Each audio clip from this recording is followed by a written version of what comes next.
want it understood that you don't have any rights to that recording. Oh, that's a good question. All right, so this evening we're meeting with Paul Gray of the Richard Gray Gallery, and Richard is Paul's father, and it's been one of the most significant galleries in Chicago for a long time. I'm going to say 40 years, but it might be longer than that. And the gallery has now a presence in New York City, and I would have to say that Richard Gray Gallery is one of the most significant galleries in the United States. What's interesting about the gallery and Paul is that not only have they sold artwork for excess of many millions of dollars, but they also work sometimes with young artists, not a lot, but, you know, people that they feel have a special vision. And, you know, that could be someone just like yourselves. So that, you know, the gallery runs the gamut of a whole lot of different kinds of things. Paul, how long have you been involved? 29 years. You've been involved 29 years, since you were 4? And if you can get closer to your microphone, that would help us out. And I don't know where to start with these questions. Let's go with, what do you get? Where do you have the most fun? What gives you the most satisfaction? Well, that has changed over the years. Okay. As my abilities as an art dealer have changed and grown, and as I've been better able to, you know, to judge the validity and the integrity and the content of works of art. How so? Well, I think that you know, that it takes looking at works of art all day long, every day, to you know, to be able to eventually say that you can come to see what the artists may have intended when they were creating it. So, I mean, that's something that didn't come to me right away. In the first 5 or 6 years that I was an art dealer, I was basically just a glorified gopher. You know, I packed and unpacked. I hung and removed from the wall. I delivered. I asked a lot of questions. I listened a lot to artists and to the other dealers in our business. And it was at least 5 or 6 years before I felt I was making any significant contribution to the business. How do you, let's talk about the secondary market. I mean, do you, if somebody, I mean, do you discriminate? Or, I mean, do you have to have a certain level of quality and or, let's just stick with quality. I mean, let's say somebody wants to sell a Peter Max, and, you know, are you going to get engaged or are you going to avoid it? No, I wouldn't. That's not an artist that interests me for a variety of reasons. But we use the same criteria that I think good collectors use. We try to deal in works of art that we would be just as happy to have in 5 or 10 or 20 years as we are now. And that, you know, that's a rigorous criteria. It means you don't buy or you don't take in on consignment just anything because it offers you an opportunity. You take it because you will you feel confident that you won't have to say to the person who owns that work in 20 years, no, I'm no longer interested in that work. You'll be just as happy to still have it in your inventory in 5 years as you are. So I want to get some clarity here. What you're basically saying is that you feel like if you sell something to an extent, and I'm putting this in quotes, it's still kind of in your inventory because maybe you can come back and offer that person 50% more than they paid for it. Is that what you're saying? What I'm saying is that I want to sell works of art that I will feel that strongly about in the future, yes. I mean, that does happen regularly. I mean, just in the 30 years that I've been in the business, there are many examples of works of art that we have sold 2 or 3 times. On the secondary market, do you buy work for inventory and or is it mostly on consignment and you're trying to turn it? Both. We buy when we feel that the opportunity presents itself and the price is right, or if there's no other way to get the work, and we take it on consignment where that serves the needs of the client best, or where it's not available to us any other way. How important are the exhibitions you do to your bottom line? And how do they fit into it? They're not really important to our bottom line. They're important to our creative satisfaction, and they're very important, obviously, to the artist. I would say that less than 10% of our revenue comes from exhibitions.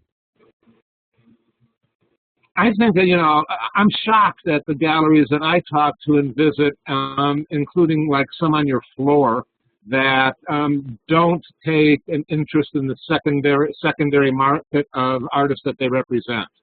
I find that I think that a dealer has that responsibility to work for the artist's benefit. Your opinion? I think some of the artists on this call might not think that it's in their best interest for me to buy and sell their work in the secondary market, and I'm sympathetic to that point of view also. Why is that? Well, because it's directly competing with works that we might be selling to them instead. So I think that there are various points of view about that. We deal in the secondary market not so much because we feel a responsibility to the collectors that buy works from us, but because it's a great opportunity for us to profit. And where we can profit and be a healthy business, we can afford to invest in other things, like in the careers of younger artists. I can see your point of view. It sounds to me that you feel a greater allegiance to collectors than to artists. True? I don't know that it's a greater allegiance. Actually, they're both. I mean, they aren't really different. To me, they're part of our, they're part of our public, our clientele, our artists and collectors, and other people in the business as well, curators, the press. But I think our gallery is more collector-centric than it is artist-centric. I would say most galleries, they're in business to represent artists. Representing artists is an important part of our business, but that's not our central focus. Our central focus is helping to build great collections. Say that again, your central focus is what? Helping to build great collections. Help to build great collections. Thank you. Let's segue to Jaume Plensa and a major sculpture, the big fountain that's in Millennium Park. And you guys were, correct me if I'm wrong, you were integrally involved in the negotiations and the accomplishment of that work being placed there?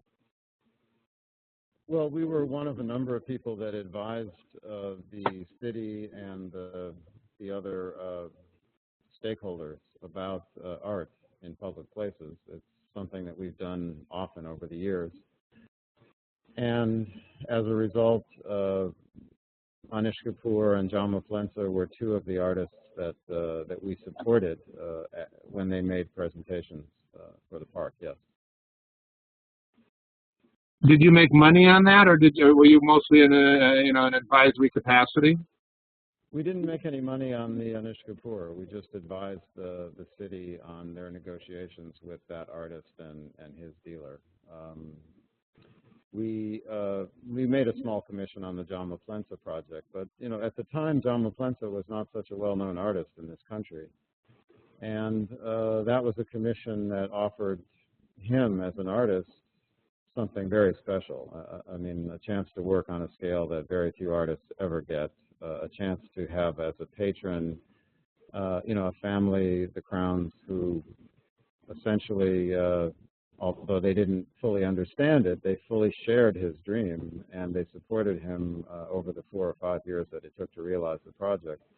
So that it was not a very big fee for either artist, frankly. I mean, most of the costs of producing those two works went into the actual hard production costs of the works. The fountain, I think, was about $17 million, of which way less than 5% was a fee to the artist. And the Anish Kapoor project was comparable. I think it actually ended up costing more in the end out of hard costs than the fountain. Happens. But it did, I think, lend a lot of credibility to your commitment to the artist and facilitated greater exposure for him and benefit for you over time. Absolutely. Yeah. And it was a thrilling project to be involved in. I mean, there were frustrations, too, of course. Whenever you collaborate with so many different trades and technicians and designers and architects, you give up a certain degree of autonomy, which is something that artists, I think, uniquely enjoy when they work in their studio. But you also get the the great satisfaction of working in the public, and that's a special thing. How many artists does the gallery say it represents? Well, I think we have about 15 living artists that we represent listed on our website, and but we have close and let's say I would say daily activity and relationships with only about 8 or 9 artists right now. And some of these artists, how many artists do you work with that are under 40? Not many. I can think of 2, can't I? In the history of the gallery, I think we've only ever represented 3 artists who at the time we took them on were under 40. I find it very difficult to assess, to my own satisfaction. This is not really a professional criteria, but I find it very difficult to know an artist and to fully understand the integrity that they approach their work from when they're in their 20s or 30s. Not because there aren't many artists who have clearly demonstrated it. It's just my own criteria, I guess. But I think the youngest artist that we've worked with was 28 or 29 when we took them on. How old is Jan Tichy? He's 30. And you've been working together for, what, 3 years now? Less than 2 years. And, I mean, all right, so basically you were interested in his work because you think he's damned interesting? He is damn interesting. Yes. I'm happy to say that I'm not the only one who feels that way. I know he's a brilliant young man. We had dinner with him last night, and a collector here in Chicago who helped Jan with the project that he did in Cabrini Green earlier this year. And you can't miss the level of creativity, the degree of sincerity that he approaches his work from. You can't miss it. Hey, for you guys, Jan is spelled J-A-N and Tichy is T-I-C-H-Y. And he works with light and shadows. Is that fair? You want to describe it a little more, Paul? Well, I think his principal medium is concept. I think he's a conceptual artist, but he works with light, shadows, with photography, with video, and to some degree with physical objects, sculptural objects. I want to, second guess you in terms of, or I'd like you to comment on how that relationship came into being, and did you think about how it fit into your overall program, or was it just, damn, this guy is good, we got to do something? I didn't discover Jan. Jan was brought to my attention by a young associate director who worked for us a couple of years ago named Christopher Canizares. And Christopher's job was, in part, to make sure that the gallery doesn't become stale. That to be out there and to see new work all the time and to bring it to my attention and to make a cogent argument why we should take an interest. And Christopher met Jan. I'm not sure exactly how he met him, but Jan was just beginning to teach at the School of the Art Institute. He's a Czech-born, Israeli-raised artist who moved here from Tel Aviv about 2 years ago. And Christopher took me to the school one day to see some work that was in his studio there, and I agreed that it was that it was something I hadn't seen before, that it had a certain appeal, and so we started looking at it more in depth. And we decided to offer him an exhibition in the gallery that fall. The exhibition actually morphed into more of a sort of a phenomena. We got the building, the Hancock building, to give us the entire floor below us, which is vacant right now. And Jan spent 3.5 months producing and installing 8 or 9 works, several of which were site-specific in that space. They blocked out all the windows and removed all the ceilings and the walls, and that exhibition was up for 4 months, which gave us an opportunity to introduce his work to curators that came through town and to show it in a way that we wouldn't have been able to do in the gallery. And that's resulted in a number of successes for him. We haven't really sold very much work, and the work that we do sell is very inexpensive, most of it under $10,000. But he's now being asked to participate in exhibitions at increasingly important institutions, and it's been quite satisfying for me. And I want to open this up to questions from the folks online in a moment. How did this thing with, well, first of all, Cabrini Green is a, what's the phrase for it I'm looking for? Subsidized housing? Vertical ghetto? What's the right term here, Paul? You want to describe it in its current state, or? No, in its previous state. Yeah, it was an infamous public housing development. Public housing, that's the word I wanted. Built in the late 50s and demolished in the last 5 years. It wasn't the intent, but it was pretty much of an instant ghetto. And then it's been torn down, you know, physically, these high-rise buildings that stacked people in them. And Tishy did a piece where he had a light in every window or every apartment. This came about as a result of him being, we happen to live very close to where Cabrini Green used to be located. And he was here in our apartment developing some ideas for a commission that we asked him to do for our own collection. And he stood out on the balcony one day taking pictures of the surrounding neighborhood, and he noticed that there was only one high-rise left in the Cabrini Green development, and it was scheduled to be torn down. So he thought, he has an interest in architecture and people's relationship to home, and he thought he would explore what that building meant to us as a society, what it meant to the people who had lived in it and the people that had formed the neighborhood that surrounded it for so many years. And he came to me and said, you know, is there any way you could support this project? And I thought, well, it sounded really good to me. I thought we could raise the money. In the end, we ended up digging into our own pocket to pay for it, but I still think it was a satisfying thing to do, even though it didn't create anything commercial, really.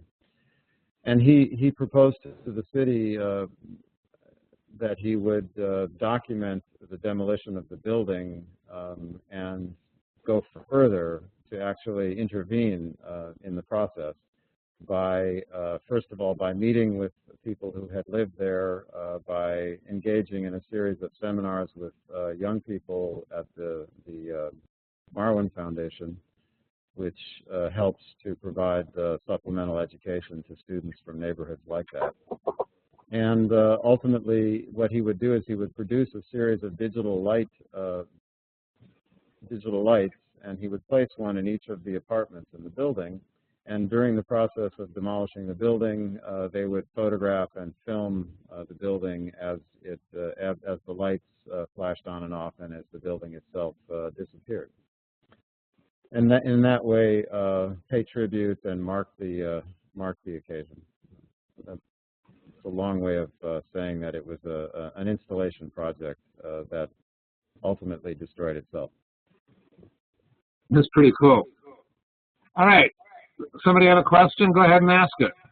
I hope so, because I'd really like to respond to the interest of the people on the call. That's the reason I said yes. Great.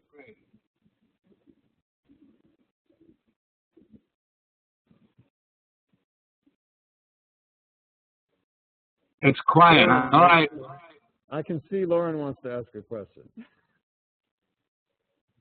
Good. Lauren, ask a question. You're unmuted. Go ahead. Oh, hi. I'm sorry. I was talking because my computer's about to die. Hold on just a minute. I'm sorry. And Mays, you need to ask a question because you always have good ones too, so I'm counting on you to chip in. You have a question, Lauren? You know, sure. Besides just the work that you like to see, you know, if you're interested in the work 5 to 10 years from now, what are some aspects of a piece that make you want to be interested in something? Is it the balancing of things? Is it a feeling? Is it a certain aspect of something that makes you interested in the first place? And if so, what would that be?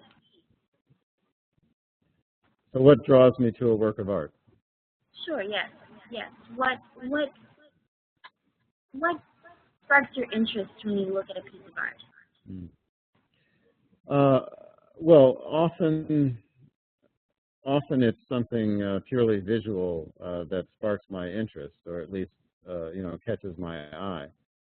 But for me, the most satisfying aspects of works of art have to do with what lies beneath the surface, with the ideas that the artist wanted to express, or the things that the artist was thinking about while they were doing the work. I need, for work to really be satisfying for me to own and to live with, it has to be successful on a conceptual level and on a visual level. So it has to be, I have to be able to have an intuitive access to it to start with, and then it needs to succeed beneath the surface for me. Otherwise, I get bored with it. Understood. I feel the same way. When I look at a building, I'm an architectural photographer. When I'm looking at a building, I'm just not looking at what I see. I'm looking for conceptualism along with the detail within things. I've caught myself staring on top of it, looking down from the building for at least half an hour, still couldn't find anything. So I'd go back the next day and the next day, and then I see it, and it's profound. So I get it. I understand. Thank you. Thank you, too. Mays. You got to unmute yourself. You want me to do it for you? Hold on. Wait a minute. Okay, Mays. Do you typically have a consistent number of artists that you work with? I'm sorry, I didn't quite catch that. Do you typically have a consistent number of artists that you work with?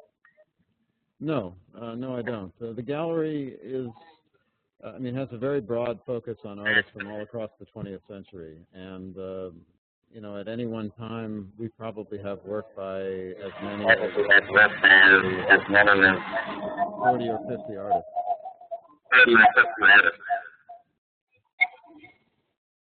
Hey, Mays, hold on. I muted you because you deliver us echo. I'm unmuting you again. But then I'll So it sounds like you have a person that actually locates artists for you. Is that always been the case? No, it hasn't. Actually, we don't always look that aggressively. Truth be told, we have, over the last nearly 50 years, we've developed an interest in so many artists, some of whom are still living and some of whom are not living, that we don't really have to expand our roster of artists. We do it mainly to remain vibrant, and to be able to experience what it means to develop younger careers. We don't really do it for commercial purposes. For commercial purposes, the core of our financial business is buying and selling works of art by very established artists from all across the last century. So we deal in, for instance, works by Picasso and Matisse from the early part of the 20th century. We deal a lot in works by American abstract expressionists like de Kooning, Pollock, Klein, Rothko from the mid part of the century. We buy and sell frequently works by the 60s and 70s pop and minimalist artists and post-minimalists. And to some degree, we also deal in the secondary market for major contemporary artists whose works we don't represent, but who many of our collectors have an interest in. This summer, for instance, we have sold works recently by Agnes Martin, by Roy Lichtenstein, by Picasso, by Matisse, by Alex Katz, Jim Dine, in addition to some of the younger artists that we've been talking about. Nice. It's not a I have one for you. Okay, thanks. You mentioned that you're dealing now in minimalist artists. Were you dealing in them when they were not there? Some yes, some no. Our location in Chicago, which is where I was born and grew up, which is where the gallery was started. I mean, Chicago is a vibrant community, and it has a terrific art community. But you can't, by any stretch of the imagination, call it the crossroads of the art world. And as a result, you know, I feel that there's only so much one can do to develop the career of an emerging artist in this market. If you don't show their work actively in a place like New York or London, where the press are, where the curators come and go on a regular basis, you know, where you have a constant flow of collectors from all around the world, it's going to be a long road to develop that artist's career. So that's one of the reasons why the gallery has been principally involved in artists who were mid-career over its history. Or at least that's one of the reasons why that's been a business opportunity for us. Do you also work with artist estates? We have from time to time. Right now, we're not representing any estate. Okay. Ken, did you want to ask a question? Yeah, actually, I'd like to follow up on that last question. Well, first of all, as an artist, let's say I have a body of work that I think is ready for a really top-notch gallery, but I would find it very difficult to think it even reasonable to approach you and with what you do. But I'm wondering what you would suggest for a strategy for for someone like me. And you mentioned how really the crossroads might be over in New York City, for instance, or LA or something.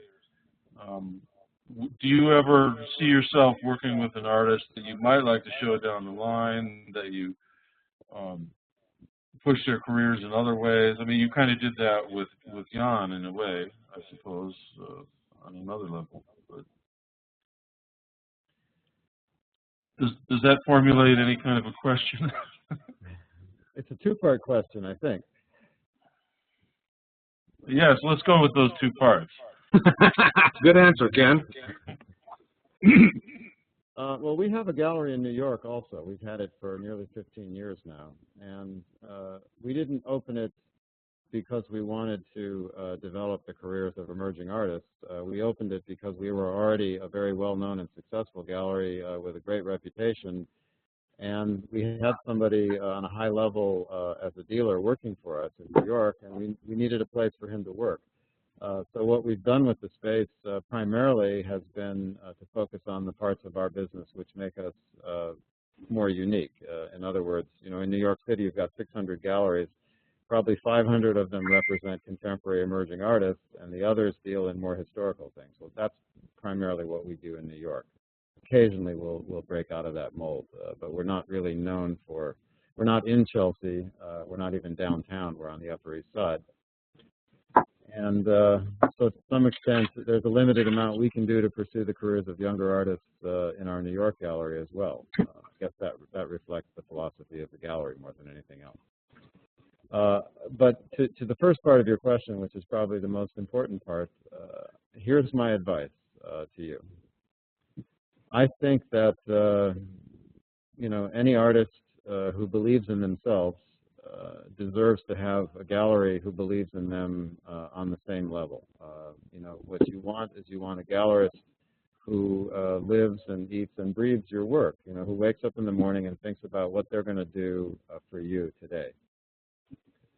And very often, for an artist who doesn't have a long resume, that's going to be a gallery who also doesn't have a long resume. not all the time, but very often. And so I don't think you should overlook dealers who are relatively young as well, because they're the ones who are quite likely to value you as a, as a partner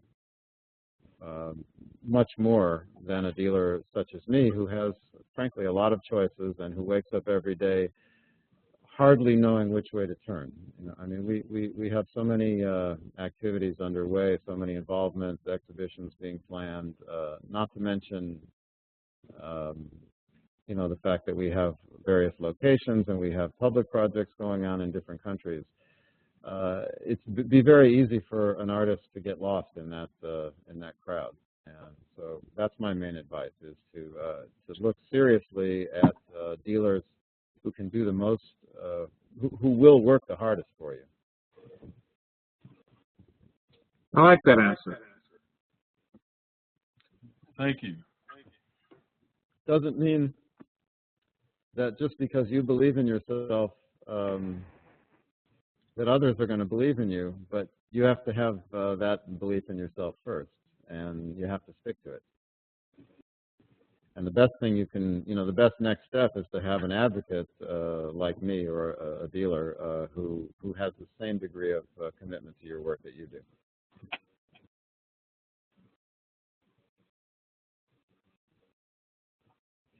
The relationship. You see a good future in the dealer culture out there emerging. I mean, we've been through another market collapse, but I suppose it's coming back. I mean, how do you see the future of the dealer world?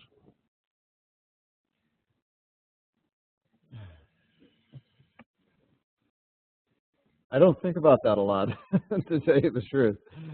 I keep my focus pretty close to the road in front of me. I guess I don't see any reason why there isn't a long-term continuing role for the kind of partnership that exists between a good dealer and a good artist. You don't want to be a recluse necessarily in this world, but you also don't want to spend your time being a promoter. You want to spend your time creating, I mean, if you're really a good artist, you don't have any choice. You have to spend your time creating the work. That's what you were born for.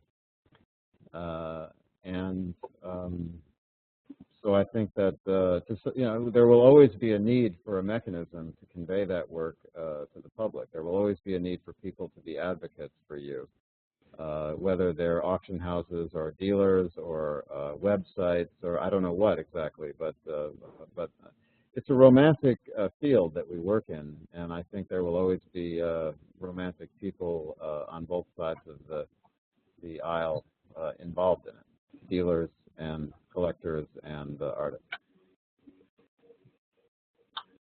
Do you have contracts with all the living artists you work with? Our contracts are pretty much all verbal. We have consignment agreements for every work of art that comes and goes in the gallery, and those consignment agreements are fairly rigorous. I mean, they outline what the responsibilities of the gallery are when we take the work. But it doesn't say that you're going to keep it in the storeroom or have it on exhibit X hours or days out of the year or month, does it? No. No, and I don't think it would hurt to have contracts like that. I think it's always a good idea to have, to have the kind of dialogue with the people that you work with the artists, that allows you to talk about those sort of things. But the truth is, those contracts are only as good as the quality of the relationship between the artist and the dealer, and the relationship is only going to be good if both parties are doing their job to the other's satisfaction. I completely agree. And my experience with contracts is that if something goes wrong, it's not in the contract anyway. And that the trust or faith you have in each other is more important. I told you it was a romantic business. Yeah, exactly. How has the internet affected your business or changed it? I think, it has certainly made it possible to do research much more quickly and much more effectively, and that's been a generally positive influence. I think that it's made the business more efficient. It helps collectors to understand the market better. It helps them to understand what their choices are much better. I don't know from the standpoint of an artist. I'm not sure what. In fact, I'd like to ask somebody to comment on that. Maybe. Let's go back to that in a moment. Have you sold? When was the last time you held a 4x5? A transparency? Yeah. Oh, well, we still use them occasionally, but less and less. So have you sold art over $1 million from a digital image? Oh, yes. Of course. I mean, I presupposed the answer, but I mean, that's because people are familiar with the artist and they know the overall quality of the work, and they can comprehend your condition statement and, and take it from there, right? One more important thing. We have a high level of credibility with the people that we deal in. Right. And that's really essential because if you are, if you're going to make a move like spending $1 million on a work of art, you want to know that the person you're buying it from is, is going to be there the next day and the next day after that too. True. Okay. Lynn, you want to ask a question? Yes, I do. I'm intrigued by the concept, the romantic concept of the partnership between the artist and gallery, and was wondering what is the best thing that an artist can do to make the gallery relationship work well, and conversely, how does an artist measure if the gallerist is really delivering beyond sales? Good question. I think it depends. It depends on what the needs of the artist are, and that depends a lot on the type of work, the stage that they're at in their career, the degree to which they have other representation in other places, all of those things. But for an artist, I think the primary thing is that the gallerist has a level of respect for your work, that they take the trouble to come see it in the studio, if that's one of your hopes, that they, when you hear them talk about it, that they talk about it in a way that feels respectful to you and that feels knowledgeable, that seems to understand it on a deep level.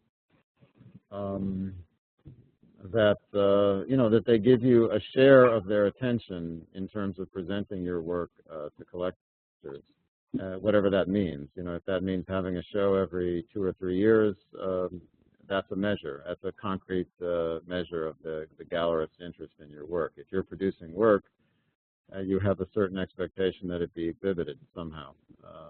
And if they obviously invest in your work, for instance, if they publish catalogs, and if they distribute those catalogs widely, and if they seek out intelligent writers to write about your work, if you get your shows reviewed, if curators periodically express interest in your work and want to include you in exhibitions,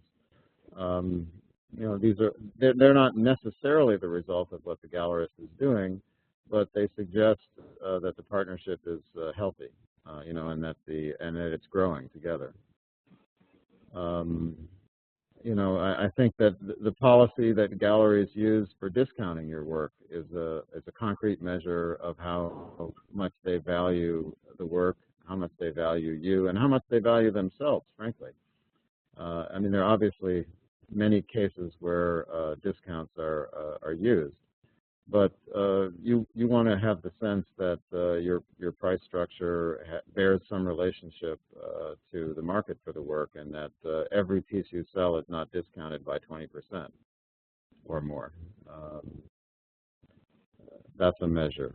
What was the second part of your question? I don't remember. It was about the artist side of the relationship. Oh, that's right. What the dealer would expect from the artist. Yeah. I mean, here I come back to integrity, really.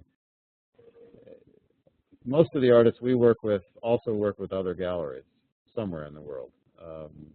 And that's because they've been around a while and they've established those kind of relationships. Now, sometimes we don't do that much exclusive artist representation where all of an artist's activity flows through us. We do some, but as I said, most of the artists we work with are co-represented by a few other galleries, and that creates significant opportunities for conflict of interest. For instance, I mean, I've seen plenty of cases where artists, not really intentionally, but because they dislike conflict and don't know how to say no, will promise the same thing to two different dealers, and obviously not be able to deliver. That's something that an artist should avoid. I think you should try to have clear lines between your relationships with different dealers. Hey, so Lynn, I think it's okay if you go to specifics here. No, I'm very pleased with the answer. I guess one general question, or one question that might be of specific concern is, what is the policy on providing collector information to the artist, since trust is such an important part of the relationship? We've never refused that information to any artist. Not that many artists ask, but some do, and some insist. David Hockney insists. He maintains scrupulous records on where all of his works go to, and he actually has he has a very extensive written contract with us for every. It's his genesis, and he wrote it, or it's his people that gave it to you. His people wrote it, and we have occasionally negotiated small aspects of it, but primarily we just accept it, and it comes along with every single consignment, and it's 12 or 15 pages, and it talks about what circumstances the work can be exhibited, who it might not be able to be sold to. For instance, we're not allowed to sell his work to dealers under any circumstances, and he greatly prefers that we don't sell multiple works to individual collectors.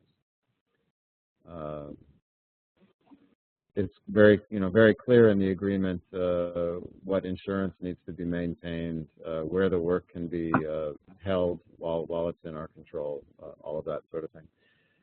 So we provide him automatically with the name and address of every collector that we sell a work to, and we probably do that for half a dozen artists or maybe more right now.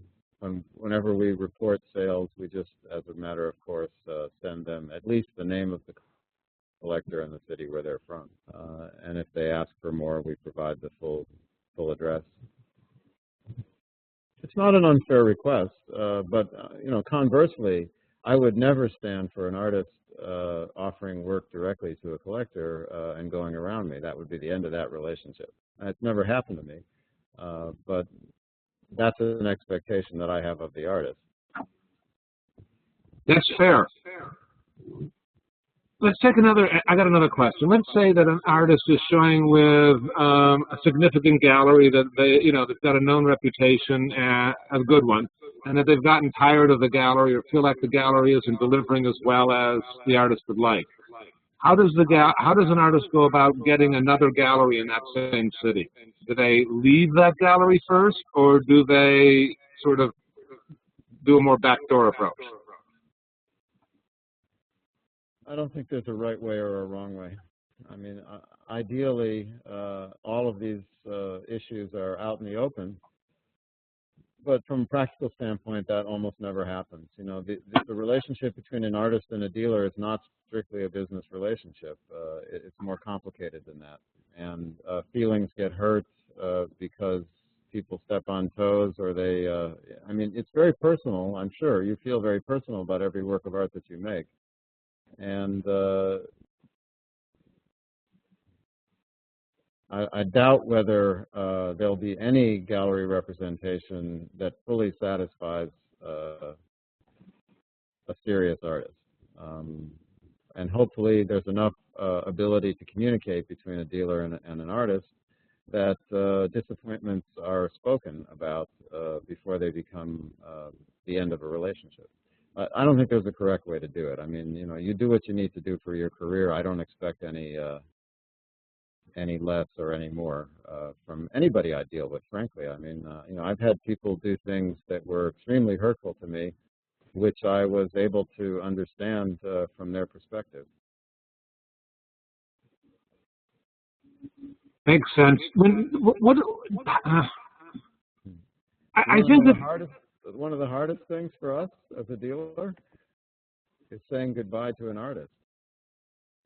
One of the things I learned in those first 5 years that I was in the business is that our gallery was known for very temporal relationships with artists. You know, my father had a very hard time saying no, and he was, you know, he was given to becoming very enthusiastic about an artist and offering them an exhibition and having a one-off exhibition, which, you know, means that then you have to question that you haven't used the rigorous criteria for choosing that artist or for offering them a show. You then are in the position often of feeling like you might have stepped in before you really thought about it. As a result, if you look on our website over the exhibitions we did in the first 20 years of the gallery, there are a lot of artists that were shown once or twice and then faded from the gallery's interest. And I didn't feel good about that. I didn't like having to say goodbye to a whole group of artists when I took over the gallery. That was tough for me. But you can't represent everybody, and you have to represent people that you're super enthusiastic about, or you start to hate yourself. That sort of leads into the question that I wanted to ask, and I think that because of the significance of the internet, more artists function as free agents and might have, you know, negotiate an exhibit with somebody like you, but not necessarily be represented by you, and do it for, you know, because it fits their purposes to have a one-off kind of an exhibit. Do you have an opinion? I don't know if it happens more or less because of the internet, but it does happen, of course, and sometimes there is a purpose. I just find that to be an unsatisfying kind of relationship to have with an artist. I'd rather not do the show than do a show that and then later have to terminate the relationship because I don't have the time to pursue it or the level of enthusiasm necessary to sustain the effort. Okay. Some of you guys don't have hands raised, but I'm not assuming that means you have another question. Does anybody want to ask a question? Go ahead and unmute yourself and do so, okay? Me again. I would like, let's see, I'm not the person with a gallery I don't like in one town. I'm more a person who's looking for galleries out of my region. I'm in Northern California, and I think it's a bigger world than here. And I'm trying to take relative success out of one region. So I'm well reviewed, I do great with sales, and now I have to go to LA, apparently London and New York. So how am I going to do that?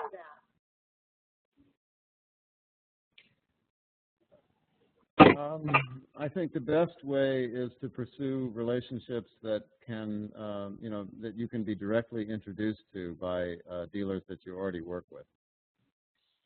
Not going to happen. Not going to happen. It's not going to happen. You mean because of limitations that those galleries have, because they don't have the relationships, or because they're jealous, or they don't want to help you with your career? Why? I think, well, I'm in San Francisco, which is interesting, and I find it very, well, there are a lot of reasons. I actually had to explain this to a gallerist here, which is that, let's say I find somebody in Los Angeles and New York, that's gonna kick my prices up in a way that my local gallery is going to have to answer to third parties. I mean, talk about not being able to protect one gallery from the actions of another. So jealousy is one, and then also that San Francisco is a small town in terms of art, and there are some disadvantages, I think, in being here in that position, that I consistently see great galleries not promoting their artists now.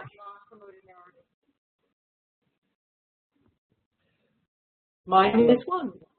I can't speak for the opinion of your gallerists in San Francisco, but I think that it would inure to everyone's benefit for you to be professionally represented elsewhere, for you to have more, for there to be more awareness of your work, more opportunities for curators to see it and include it in shows. And pricing, you know, is not strictly a factor of demand. Most artists who are still developing their careers are able to produce a lot more work than they can reasonably sell at rational prices. So just because you sell twice as much work does not necessarily mean that you decide to raise your prices. I think that there's plenty of time to raise prices later.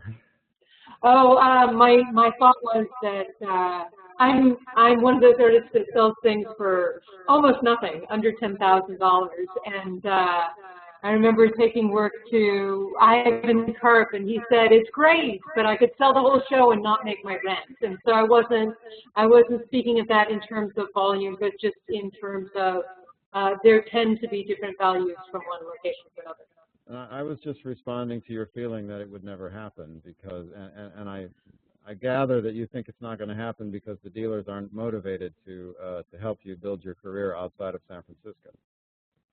And I think it might be worth your while to spend a little time explaining to them why it is in their best interest, because I think it is. Okay. You know? I mean, Jan Tiki, for instance, is a young artist that we talked about in the beginning of the call. Yeah. I think Jan Tiki is going to outgrow me in a few years. I hope to always play a role in his career, but he's the first artist I've ever shown that produces work in what you would call new media. I don't know anything about selling video art. I don't know the collectors who collect it. I don't know the mechanics of that market. I just know a talented artist when I work with one. And I'm prepared, you know, for him to grow beyond our gallery. I've already started talking to him about visiting dealers that I think might have an interest in his work in New York. And but it's true. I don't depend on his work to pay my rent, like Ivan Karp was talking about. And that's a luxury that we enjoy that not every gallery enjoys. Still, I think that, you know, for you to become well known out of town will be very beneficial to your dealers in San Francisco. So that was one way of expanding your horizon, is to try to build on what you've already, the relationships that you already have. Personally, when I'm approached by a colleague to take a look at the work of an artist that they feel passionate about, that's one of the few entreaties that I welcome. I don't really welcome people walking in the door to show me their work. I don't have time for that. And it's not selective enough for me. I do go out in the world a lot. I go to the Venice Biennale, and I go to see exhibitions at museums, and I sometimes go to see grad school exhibitions and things like that too. So I spend a lot of time looking. But when people approach me with their work, there's only a few avenues that I'm really open to. Some dealers are more open to that because their business depends on seeing the work of 5 new artists every day, whereas mine doesn't really. Okay. I know that, for instance, William Lieberman, a dealer here in Chicago, he regularly looks at work 1 day a week, as many artists as want to show him work, and that's nice. Let's say, though, that Alex Katz and David Hockney both said to you, hey, there's this, independently said, there's this artist we really like, Paul, you might want to take a look at him. I'm betting you're interested. Oh, yeah. Well, I said that one of the avenues that I'm very much open to is the approach from colleagues. An approach from an artist is even more welcome, I think. Yeah, so for who understands better than an artist Yeah, so definitely, that's a good suggestion. Okay. Is to use. So if the dealers won't do it for Katina, maybe the artist that you show with other galleries that she knows can help make an introduction. That I can do. There can be a lot of jealousy in those situations too, I imagine. My experiences are more generous, but then I have more to choose from. That's great. Thanks. I think it's worthwhile going to those cities and walking into the galleries and seeing for yourself whether you feel like you might be comfortable there. But it's very hard to break that wall down at the front desk and get yourself in front of somebody that matters unless you have an introduction. Okay. Thank you. Mm-hmm. You know, Paul, I think you have a lot of integrity, but you're also conscientious. And, you know, I think that distinguishes you from a lot of other art dealers. Not that they are less, but that maybe you're greater. Thank you, Paul. You're welcome. Another question, somebody. Comment.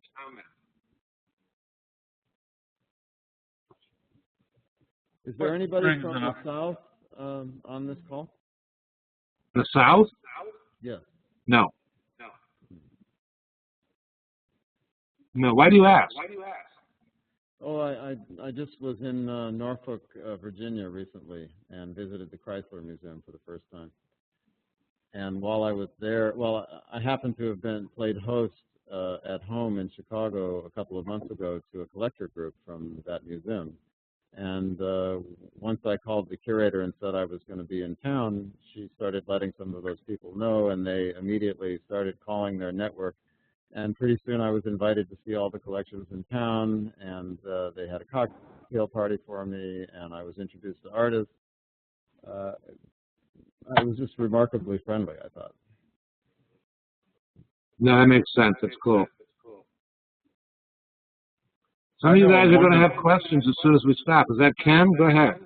Well, that just made me think of something. I know an art. I'm here in Yellowstone Park where I work summers. And I worked with a guy who's from the South who turned out to be a painter also. He does fabulous, large, very detailed, almost pointillist-like paintings. He married a gal that works here from Croatia. Now he lives in Croatia. He teaches. He's still doing this fabulous art. He had a show in Croatia, but he's kind of hidden away over there, you know. And it'd be fun to.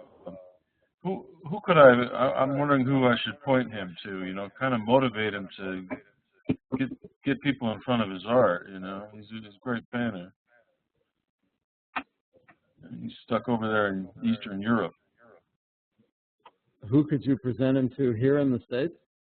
Yeah, or point him in that direction, motivate him. That's a hard one. I don't think I have the answer for you. It's too vague. I don't know enough about the work, and sometimes that isn't helpful either. I mean, I've advised artists to talk to dealers who I felt might be interested in their work, and they already represent an artist whose work is sort of like that, and so they have no interest at all. Right. So a lot of times an artist thinks they want to go to a gallery because they see other artists are like them there. But that's maybe the opposite of what's true sometimes. Yeah. Would you say that's true? That can be true, yes. It's like what I said before. You know, the artists are often attracted to galleries that are famous because they perceive that those galleries can do a lot for them. But I feel that what you really need is somebody who cares about you a lot. And famous galleries are always going to care about other artists more than they're going to care about you. Not because they're evil, but because they've been in business a while and they have a lot of commitments, and you would want them to be as committed as they are to the artists that they already represent. I'm ready to wrap this up, you guys, if we don't have more comments or questions. Ken, are you done there? I have a question, Paul. This is Lauren. Go right ahead, Lauren. Hi, Paul. Is there any a style of artwork or anything that you're just really sick of seeing, like bored with? For example, what I am kind of sick of seeing are photographs that are manipulated into sky meets water and water meets sky because it's been done so many times. Can you hear me okay? They're manipulated into what? I didn't catch I'm that. just giving you an example of, is there anything that you're sick of seeing as art, as artwork, any kinds of pieces or any styles or anything that you're just bored? No, there are things that make me sick in the art world, but I don't think it's art that I'm tired of seeing. Okay. The things that make me sick in the art world are speculation. People who buy and sell art purely for profit and don't even pretend to care about it. Let's wrap this up with you giving us a definition of connoisseurship.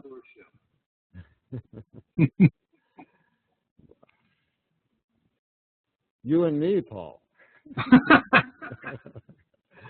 Connoisseurship. Well, okay. I don't have a 40-word definition, but some of the characteristics that I think are important are the ones I've been talking about. Integrity, and I think we all know what that is when we see it, but it takes many words to really describe it.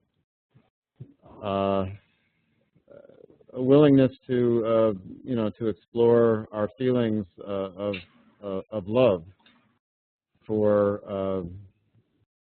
things that are meaningful to us, for objects or for ideas or for expressions of ideas that are life affecting.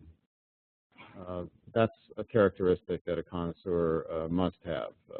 If they don't, then they will never build a good collection. A certain degree of desire for adventure. I think that adventurousness has a lot to do with whether you will ever achieve anything great. And it's defined many different ways, but it's important. What else? I don't know, kind of a crazy intersection of patience and impatience. You have to be, you have to know when to apply one and when to apply the other, but be capable of them both. And I guess passion is another way of describing what I was talking about before, this willingness to commit yourself to something that is that has an impact on you. Also probably a desire to possess something. I think that's a secondary characteristic. It's an important one, obviously, but I think it comes from those other things. I mean, you could be a curator and have connoisseurship too and not have to possess. Well, that's an artificial construct, though, because curators are generally dissuaded from collecting. I mean, it's just a construct of our system that it's like the perception that there's an incontrovertible conflict of interest for an art gallery owner to serve on the board of a major museum. I mean, where are you going to find anybody that's more passionate and more knowledgeable than an art dealer who's been in the business a long time? And yet most museums eschew inviting them onto their boards. You're right. I mean, we all face conflicts of interest. It's not whether the conflicts exist, it's what you do with them. If you're a dealer and you serve on the board of a museum, you don't sell that museum work from your artist. And that's the end of the conflict of interest. Probably the end of your interest in being on the board, too. Well, not necessarily. I mean, we don't sell that much work to museums, so that's not our focus as a business. Are you on the board of any museums? I'm not. I serve on the committees, on the education committee at the MCA, and I have served on committees at other museums also. Makes sense. I'm not a board member. I get my boards always in theater companies and Right. Looking Glass. other organizations. Yeah. Yeah. All right, I'm ready to wrap this up. Anybody have a last question they want to ask? You know, Paul, you and I have known each other a long time, and I've respected you for a long time, and my respect for you has grown this evening. I mean, you've said a lot of things that I think were really wise and insightful and conscientious, and, you know, you have massive integrity, too. And you go, you know, way beyond just being a merchant, and you have connoisseurship, and I appreciate it, and I think you really, you know, add a lot to what the art world has to offer. So thank you very, very much for being with us this evening. It was fun, I have to admit. Excellent. Well, all right, you guys. Everybody say thanks, and I'll see you all, I think, what, Monday night? Good night, Paul. Good night, Paul. Thank you. All righty, everybody. Good night now. Thank you. Good luck. Bye-bye.